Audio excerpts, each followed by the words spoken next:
빌립보서 1장 27절부터 30절까지 보겠습니다.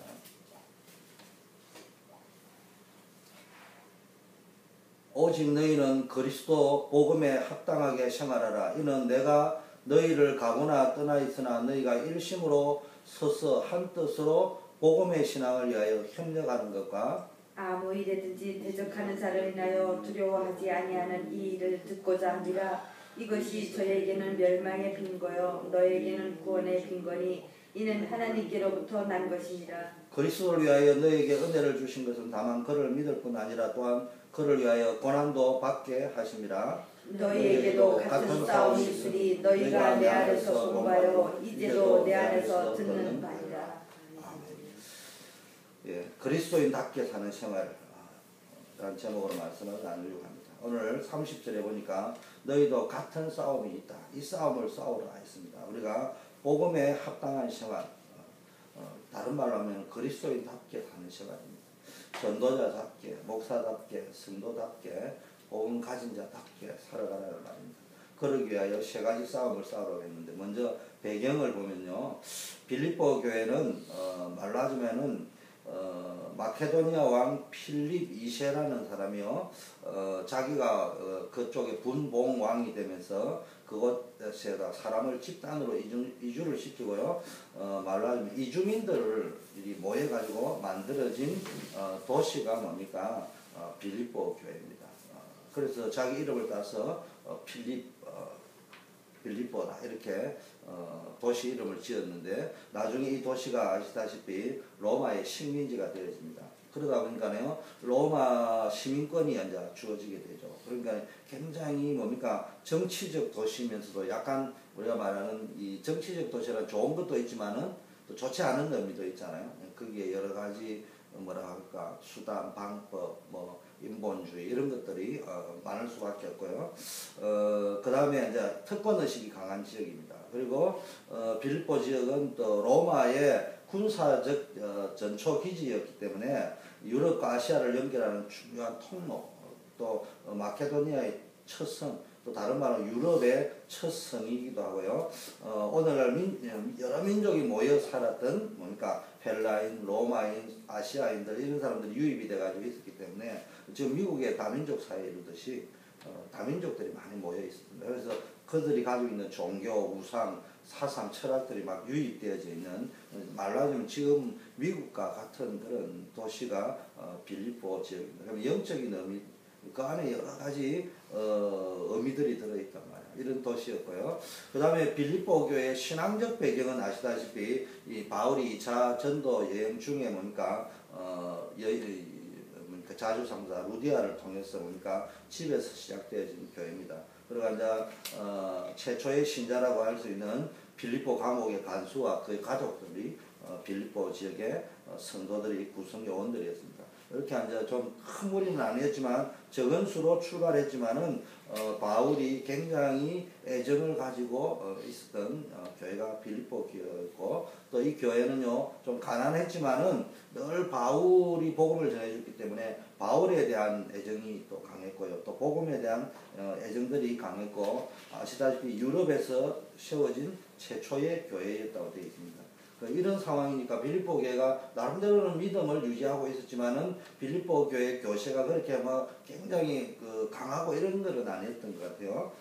그런데 이 빌립보 지역의 교회는 뭡니까? 로마의 배경 안에 있다 보니까 로마의 다스림을 받아야 된단 말이에요. 그러다 보니까 여기에 어떤 일이 벌어지느냐면요, 계속 아시다시피 그 당시에 로마 황제들이 계속 이제 기독교를 핍박하고 이런 시대에 있습니다. 그래서 그리스도인들이 굉장히 불안하고 두려워하고, 오늘 두려워하지 말라 이런 말도 사실은 이런 배경이 나오겠죠. 그러면서 이제 또 예수를 믿다가 보니까 유대인들이 또 종교적으로 탄압을 하고 이런 상황입니다. 그래서 바울이 이 편지를 써야 되겠다. 그래서 빌립보 성도들에게 편지를 쓰면서 복음에 합당하게 살아라 이런 말을 하고 있습니다. 바울이 이 편지를 쓰게 된 이유 속에는 뭐가 있겠습니까? 하나는 환난과 핍박과 박해를 받고 있는 사람한테 격려를 주고 용기를 주고 이렇게 하려고 편지를 기록했던 것 같습니다. 그런데 오늘 보니까 복음에 합당하게 생활하라 이런 말은 무엇을 배경으로 이야기했냐면은 빌립보가 아시다시피 로마의 식민지가 되면서 그 빌립보 지역의 성도인들이 시민권을 획득했단 말이에요. 시민권을 획득하니까 어떻게 됩니까? 로마의 시민권을 가진 사람은 로마의 다른 지역에 있는 사람들이 누리지 못하는 로마의 시민으로서의 특권도 누리게 되어지지만 또 로마의 시민으로서 지켜야 될 책임과 의무도 다 해야 된다는 거죠. 그런 배경을 깔고 바울이 이제 이 말씀을 하는 겁니다. 바울이 뭐 향방 없이 달리는 것 같이 하지 아니하고 뭐 또 선수다 이런 것들이 다 바울의 표현한 걸 보면은 그 시대의 뭡니까 사회적인 것들을 배경으로 이야기를 하고 있습니다. 그래서 우리도 오늘 보니까요 복음에 합당하게 살아야 된다 이 말은 우리도 예수 그리스도를 영접해가지고 천국의 시민이 되었단 말이에요. 그 하나님의 자녀가 되었고 그리스도인이라는 이름을 가졌다는 말은 우리가 말로 하자면 천국의 시민이 되었다는 증거거든요.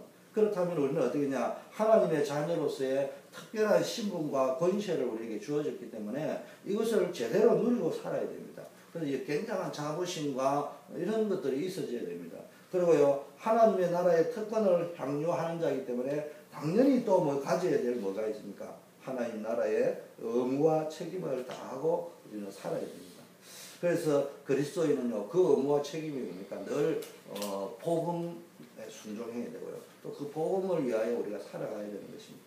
그래서 이제 복음이라고 이야기하는 것은 한마디로 말하면은 하나님께서 예수 그리스도를 통해서 우리를 죄와 사망의 법에서 해방시키신 겁니다.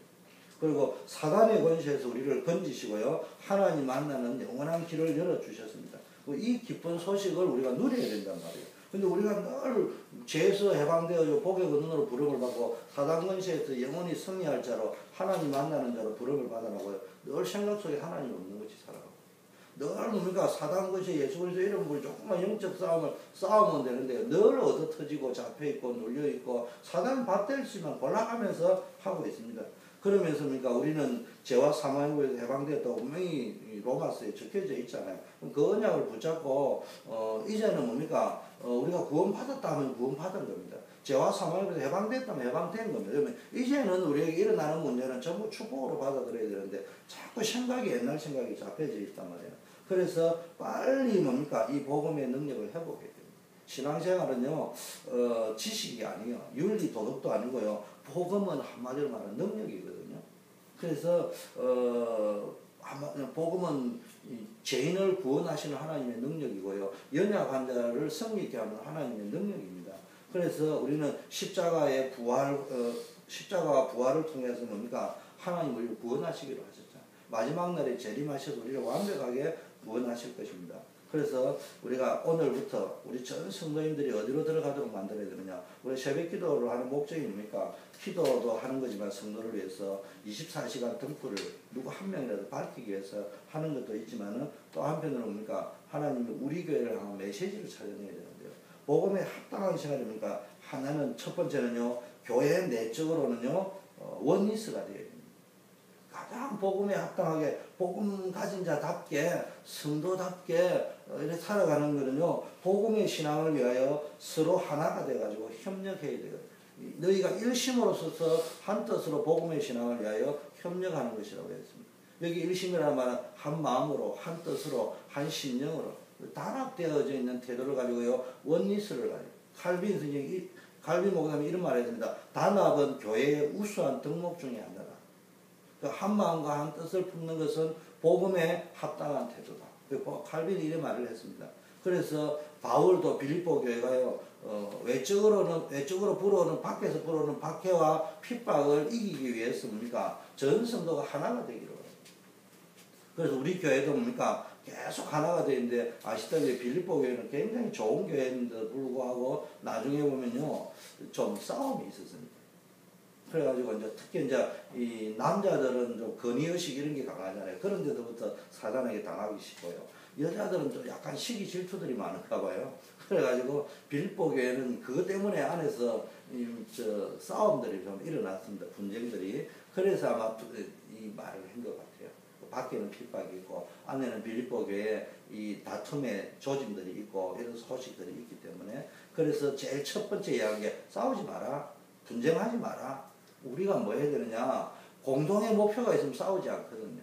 근데 공동의 목표가 없으면 늘 안에서 내분이 일어납니다. 그래서 늘 우리는 뭘 가지냐? 미션을 가져야 됩니다. 미션이 없는 사람은 그 말하는 시체입니다.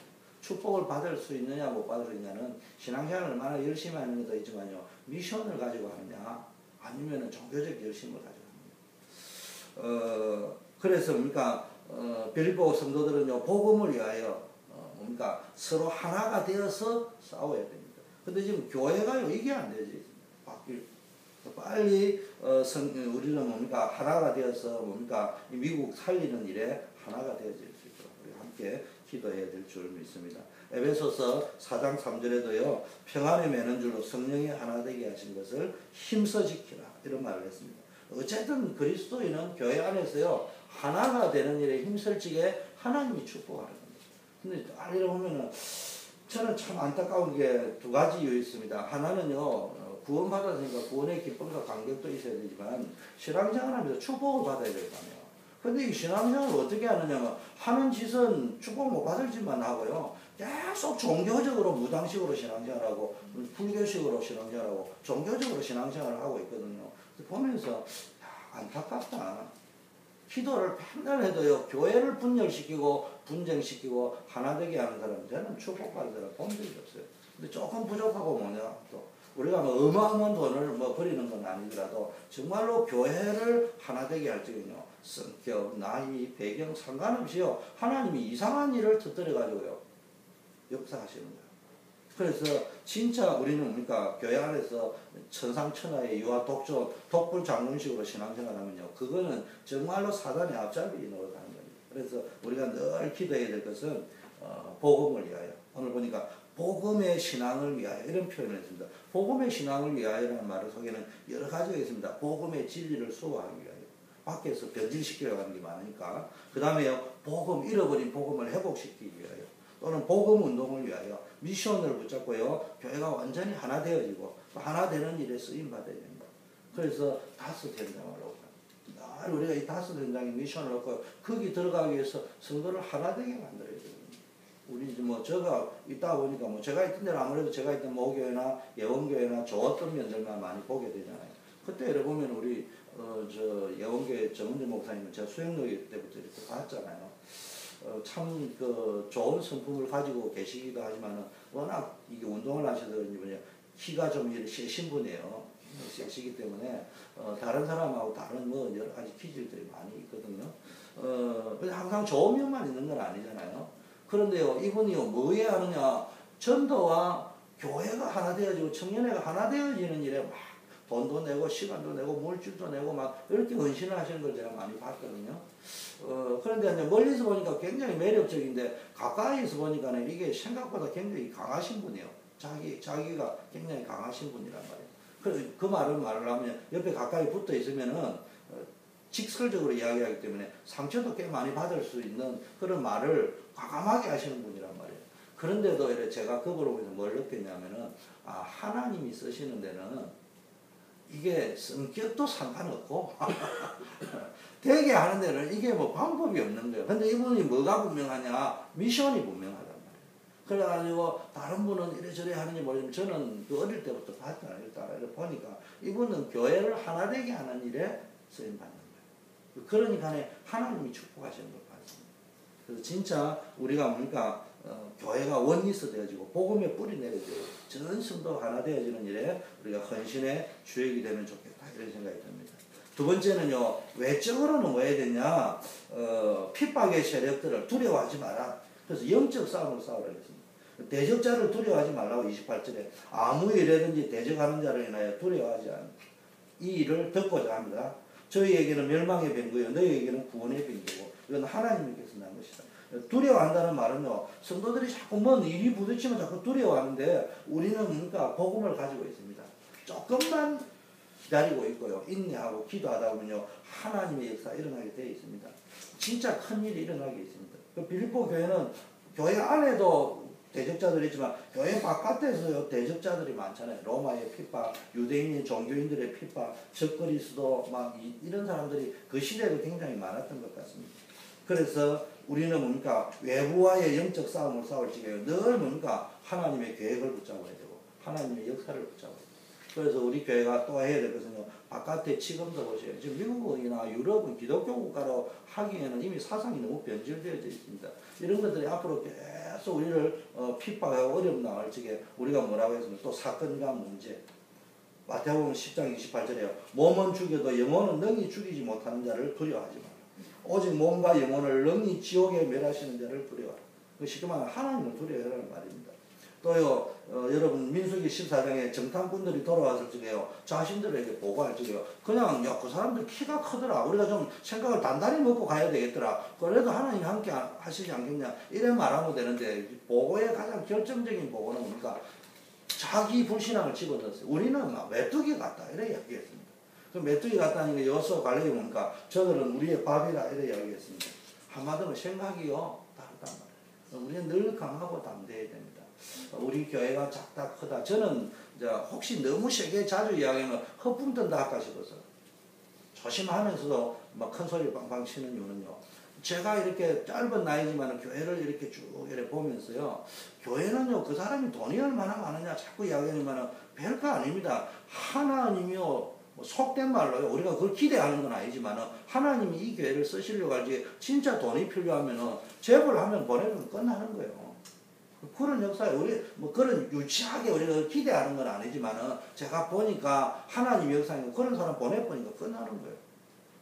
제가 있던 모교에도요, 목사님이 그랬습니다. 초창기에는 우리 교회는 11조를 말이야, 한국 평균 30% 40% 내는데, 우리 교회는 거의 100% 11조 낸다고, 이거를 굉장히 강조했는데요. 전도운동에 확 쓰임받으니까요, 교회가 딱 일어나니까요, 하나님이 돈 좀 있는 사람 딱 보내버리니까요. 이분이 말씀이 어떻게 바뀌었냐면, 아이고, 그거 뭐, 한 사람이 딱 내면 되지. 그거 뭐, 또 째째하게 선거들 헌금 모아가겠습니까? 이렇게 이야기하니까, 그때 제가 부흥에 오신 분들 접대를 했는데, 하얏트 호텔에서, 목사님이 앉아 그러시더라고. 옛날에 같이 가면 이래서, 목사님, 우리 교회는 11조를 다 냅니다. 우리 막, 탁 모아가지고 뭐든지 할 수 있습니다. 이렇게 이야기하던 분이, 말씀이 싹 바뀌시면서 이렇게 이야기합니다. 아이고, 그거야 뭐 한 사람이 하면 되는데 그걸 굳이 또 헌금하려고 그럽니까? 됐습니다. 우리 교회 한 분이 다 하실 거예요. 그러니까 그 왔던 총회장님하고 그래.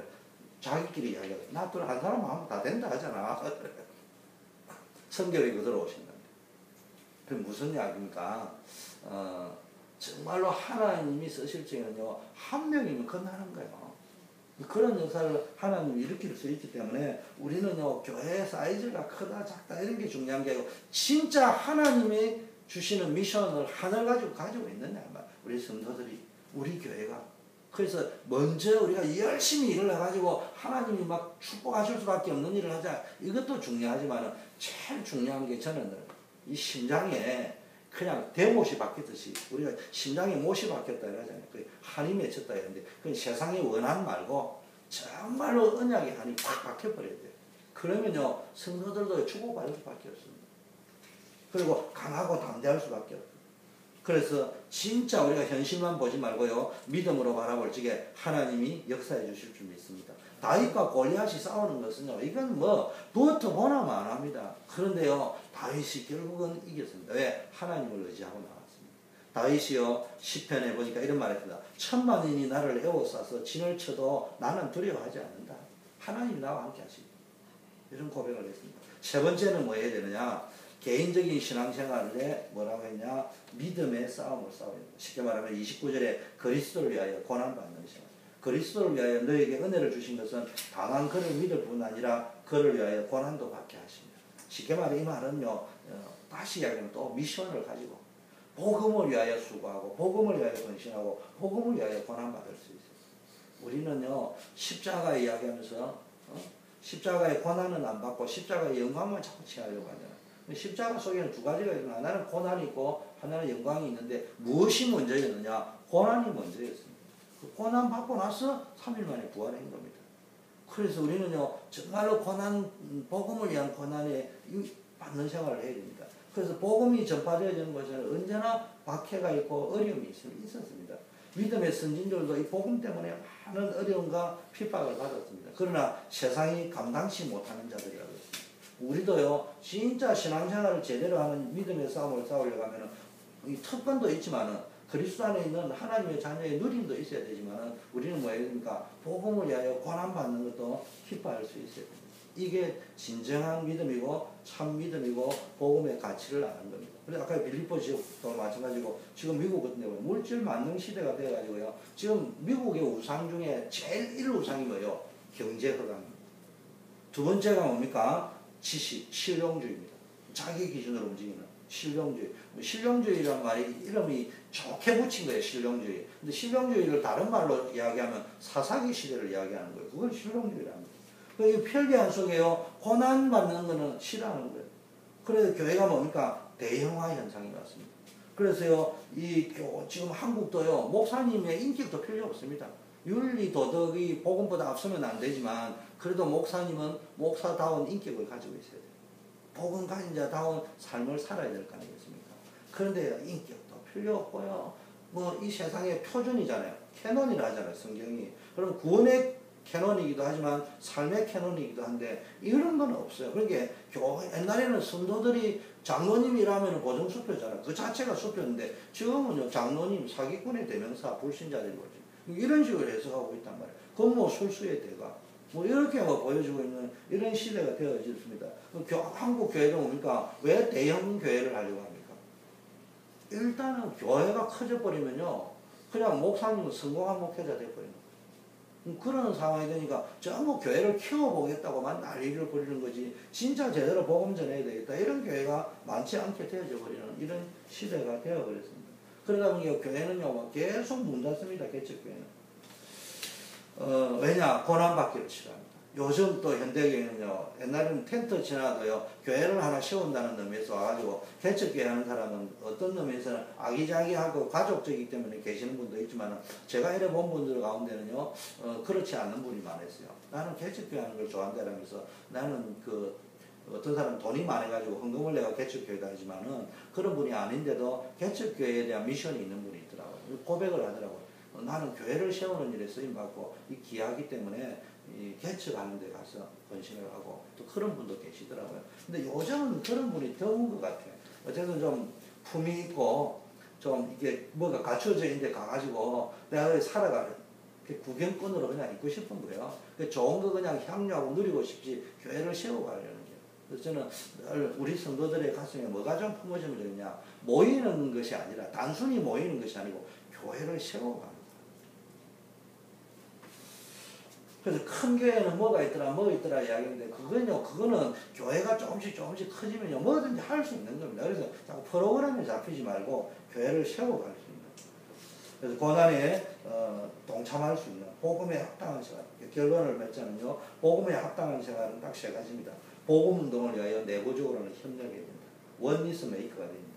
두 번째는요 바깥으로 복음에 합당한 생활이라는 말은 복음을 핍박하고 대적하는 자를 두려워하지 말고 복음의 진리를 사수해야 됩니다. 절대로 예수 믿는 사람 망하지 않습니다. 아무리 유혹을 하고 거짓이 유혹을 하고요 핍박을 해도 결국 언약을 잡고 가는 사람은 승리하게 되어져 있습니다. 그래서 우리는 영적 싸움을 싸워야 된다. 세 번째는 뭡니까? 복음 운동을 위하여 고난을 받겠다는 결단을 해야 된다. 복음을 위하여 살아갈 적에 하나님께서 내가 복음 때문에 진짜 고난받는 거라면요 반드시 하나님이 주십니다. 그래서 우리가 복음을 위하여 복음에 의한 복음을 위한 그런 삶을 우리가 살아가는 성도님들이 다 되도록 기도해야 될 줄 믿습니다. 오늘 기도 수첩 한번 보겠습니다. 내가 누릴 기도의 비밀. 요즘 계속 기도에 대한 이야기가 나오는데 에베소서 6장 18절에 보니까 모든 기도와 강구로 하되 항상 성령 안에서 기도하고 이를 위하여 깨어 구하기를 항상 힘쓰며 여러 성도를 위하여 구하라 했습니다. 삶이 무기력할수록 특별한 일이 생겨서 자신에게 큰 이익이 되기를 바랍니다. 이 무기력한 사람일수록 희망은 큽니다. 그런데요, 뭡니까? 자꾸 헛된 것을 자꾸 구한단 말이에요. 또는 뭡니까? 자꾸 순간적인 만족, 쾌락 이런 걸 구합니다. 그건 진정한 행복이 아닙니다. 그래서 참 행복, 참 기쁨 이런 걸 누리려고 하면요. 복음 안에서 성령으로 기도 속으로 들어가요. 이게 성도에게 구원받은 성도에게 준 가장 큰 특권이 뭡니까? 성령의 인도와 역사하심인데 기도 속에서 체험되어진단 말이에요. 그래서 초대교회는 굉장히 배경 없고 어려웠습니다. 기도의 비밀을 누리고 최고의 응답을 누렸습니다. 배경도 없고 아무것도 없는데요. 이 사람들이 기도 속에서요. 그 가난과 사회적 고립을 디디고 뭡니까? 로마를 보고만 하는 일이 벌어졌습니다. 우리는 기도의 비밀 속으로 들어가면 됩니다. 그럼 우리는 어떤 기도를 비밀을 누려야 되느냐? 복음과 삶을 누리는 기도. 이게 복음에 합당하게 사는 거예요. 이게 진짜 예수 믿는 사람답게 사는 거예요. 이 사람이 진짜 전도자답게 사는 겁니다. 복음을 알고도요, 세상의 쾌락을 동경하거나 즐기고 싶을 때, 예수 그리스도 외에 다른 것을 찾거나 의지하고 싶을 때, 하던 일이 마음대로 되지 않아 힘이 빠져 있을 때, 하나님 앞에 모든 것을 내려놓고 인도받고 싶은데, 일이 뜻대로 되지 않을 때, 하나님의 자녀는 뭐 해야 되냐? 아무것도 두려워하거나 염려하거나 걱정할 필요가 없다고 했습니다. 하나님께서 내 모든 삶을 주관하신다. 모든 삶이 하나님의 주권 속에 있다. 내 안에 계신 성령께서 나의 삶을 주장하여 달라고. 복음 안에서 주어진 하나님의 자녀의 신분을 깊게 누리는 기도부터 해라. 한마디로 무슨 기도부터 했냐? 복음 누리는 기도부터 해라. 복음 누리는 기도가 뭐냐? 자녀의 신분과 건세를 누리는 기도다. 어떻게 하는 것이 누리는 기도냐? 하나님이 나를 통치하고 다스리달라. 하나님이 다스리다 보면요, 잠깐 고난이 있는 것처럼 보이지만 잠시 고난이 있지만 어마어마한 영광이 있습니다. 현재의 고난은 장차 우리에게 나타날 영광과 좋게 비교할 수 없다. 꿈을 꾸셔야 됩니다. 자, 그래서 우리가 꿈을 지금부터 꾸어야 되거든요. 세계 선교에 대한 꿈을 꾸어야 됩니다. 그래서 저는 뭐 기도를 안 하는 것 같지만은 계속 기도하고 있습니다. 진짜 선교 제대로 한번 해보는 교회 돼야 됩니다. 그걸 위해 우리가 성도가 하나가 되어지고 시스템이 내부적으로 외부적으로 구축이 되어야 됩니다. 자, 경제를 위한 기도. 올바른 선교운동이 시작되려면요, 경제를 위한 기도가 시작돼야 됩니다. 갈수록 삶이 어려웠던 초대교회 성도는 복음을 위해 오직 기도할 수밖에 없습니다. 전도와 선교를 위하여 인생을 걸고 오직 기도에 있습니다. 그래서 경제의 주권도 하나님입니다. 나의 인생 계획을 하나님 뜻에 맞추고 전도와 선교를 위한 계획이 분명하면 하나님께서 우리에게 만남의 축복을 허락하시고 경제 축복의 문도 열어주십니다. 경제를 위한 기도. 사람 이름 거명하면 안 되지만은 어제 우리 예원교회에 있던 안시관 집사가 예교 장로에 왔다고 잠깐 왔는데 참 독특한 성격의 기질의 사나이예요. 많은 이야기를 가만히 들어보면은 약간 동교대 같은 기질이 있기는 있었어요. 그래서 내한테 맨날 구박 듣고 이랬는데 그래도요, 이 친구가 열심히 복음 운동했어요. 노방전도하고 이러면 잡혀가면요, 항상 먼저 잡혀가고요. 잡혀가는 일에 자기가 이제 프로텍트 하는 거예요. 가면은 전도 이렇게 딱 할 적에 한 서너 명이 딱 포진되어 있으면 잡혀가는 조 있습니다. 그 잡혀가는 조 두목이 누구냐? 안시관 집사예요. 그러면 잡혀가면 안시관이 끌려가는 거예요. 그래서 또 전도하고, 그 다음에 이제 제가 이렇게 전도하다가 마이크 주면 자기가 이제 영전 메시지하고 막 이렇게 했습니다. 근데 미국 와서 고생을 꽤 많이 한 것 같아요. 그동안에 뭐, 나도 그렇게 생각해서 주인간 저거 왜 저러냐? 이런 오해도 많이 받을 수 있는 거예요. 근데 중요한 이야기를 보니까 만남의 축복을 누린 거야. 만남의 축복을 누리니까 자기가 그게 엮여 들어가지고 고생은 좀 했다 막 있다 보니까 어느 날 뭡니까? 한국 사람 시급을 10불 받는 사람 별로 많지 않을걸요. 그런데 한 시간에 뭐 60불씩 55불씩 받는다는 거 보면 그 대단한 거란 말이에요. 가만히 이야기를 들어보는 게 이 사람이 만남의 축복을 누린 거야. 그러면 되는 거거든요. 그게 전도하고. 내가 이분하고 몇몇 분을 아는데 안시간이 전 축복받겠다 그래서 성질 좀 들어서 들어온 건 아니지만 표현력이 그래서 경상도 사나이가 돼서 표현을 좀 직설적으로 하니까. 근데 축복받겠다는 게 이 말에 뭐냐, 틀릴 말이라도 나중에 뒷감당을 못할 말이라도 나는 이제는 결단을 했습니다. 옛날에 내가 11조에 내야 되는지 몰랐는데 이제는 알게 되었다. 그리고 내가 주의 종을 위하여 교회를 위하여 복음을 위하여 살아야 되겠다. 그 말을 만날 때마다 하거든요. 그래서 저게 옛날에도 그런 소리 많이 했는데 지금도 똑같은 거 아니냐. 가만히 이래 보니까 제가 미국 와서 살겠다 이런 거예요. 말이 자꾸 긍정적이고 시인하고 복음을 위하여 주의 종을 위하여 전도를 위하여 내가 이제 막 살겠다. 이런 마음이 있단 말이에요. 또 반대 사람을 이렇게 만나보면요, 갑자기 마음이 바뀌어가지고 이제는 뭐 그렇게 안 살겠다고 이야기하고 현실적으로 미국에 맞게 살겠다고. 내가 들어보면은 한 사람은 지혜로운 게 나 이제는 자기가 본 미국을 그렇게 해석했나 봐. 나 미국에 맞게 살겠다. 내가 들으면서 이거는 아닌데 이래 가면은 이게 망할 징조인데. 근데 한 사람을 만나면요, 좀 겉으로 보면은 뭐 매너도 없어 보이고 막 그런 말투가 그런 데도 보면요, 제가 이렇게 몇 번 만났는데 만날 때마다 목사님 나는 막 이거 전도를 해야 나중에 뒷감당을 못할 값이 내가 속으로 이제 기질이 그런 사람한테 너무 칭찬해주면 또 내까지 해줄까 싶어 내가 아끼고 있지만 속으로 니는 축복받겠다. 그 한동안 무다히 잘 나가다가 엉뚱한 소리를 듣고 하고 내가 그걸 보면서 뭐 해야 됩니까? 진짜 우리가 경제 축복은요 하나님 복음을 위하여 아까 원리스 메이커가 되고요 정말로 전도하겠다고 하고요 고난도 받겠다 생각하고 하면요 하나님이 경제의 문을 열어주시게 되어져 있습니다. 자, 세 번째요 미래 살리는 기도해야 돼요. 그래서 경제도요 잘 먹고 잘 살려고 기도하지 말고요 하나님 내 전도할 수 있게 똑같은 말입니다. 올해는요 내가 정해놓은 기도 제목이 무엇인가 나는 무엇을 위하여 기도할 것인가 나에게 일어날 위기와 문제를 차단하려면 개인이 복음 안에서 힘을 얻고 미래를 살려야 된다. 다가오는 어려움도 이기고 삶에서 무너지지 않으려면 미래를 살리는 기도해야 됩니다. 하나님 주신 축복이 회복되면 흔들리지 않고 하나님께서 주시는 힘을 얻게 된다는데 이 미래 살리는 기도라는 말은 한마디로 말하면요 전도 선교를 위한 기도예요. 우리로 치면 5 현장을 놓고 기도해야 됩니다. 이렇게 하는 사람이에요. 저는요 제 모델이라기보다는 제가 이렇게 봤거든요. 훌륭한 모델을 이야기하는 게 아닙니다. 나이가 많음에도 불구하고 하나님 역사하시더라. 성격이 더러워도 하나님 역사하더라. 저는 이런 모델을 많이 봤어요. 이렇게 관찰을 해보니까 축복받는 사람을 가까이 보니까요 특징이 뭡니까? 전도와 선교를 위하여. 이게요 축복받는 사람의 특징이 교회와 전도자를 위하여 원리스 메이커가 돼야 돼요. 내가 돈을 쓰도요 전도와 선교를 위해서 팍팍 쓰고있어요. 정말로 전도자를 위해서 쓰고있어요. 그러면요 교회 분위기가 확 바뀌거든요. 이상한 일이 벌어진단 말이에요. 그래서 이런 일들이 비록 우리가 미국에 살지만은 그냥 미국에 맞춰 살아가 될 게 아니고요. 그게 신앙생활이 맞다면 그 신앙이 모델이 돼야 되거든요. 그래서 미국에도 그렇지 않다는 걸 보여줘야 될 거 아닙니까? 그럼 현재 한국의 신앙이 제일 좋잖아요. 어떤 의미에서는 대외적으로. 그 뜨거운 신앙을 미국에서도 보여줘야 한국 신앙인의 자부심을 보여줄 수 있는 거예요. 그럼 미국에 왔다 제 말은 한국이 좋다 이 말이 아니에요. 미국의 신앙이 좋으면은 그 모델을 어디로 한국이다 전 세계에 가서 그걸 보여줘야 한국 사람이 저런 미국 교회처럼 살아야 되겠구나. 또 아프리카 가면 또 그래야 해야 될 거 아닙니까? 그런 의미에서 지금 세계선교를 제일 열심히 하고 있고 복음운동에 가장 앞장서 있는 한국 교회가 우리가 자부심이 있다면은 이 변질되어 있는 유럽과 미국 교회를 뭡니까? 한국 교회의 모습을 가지고 바꿔줄 수 있어야 돼요. 그렇다면 여기는 미국이다 이런 거 통하는 게 아니에요. 거의 한국이다 미국이다 문제가 아니고 이것이 성경적 신앙이다.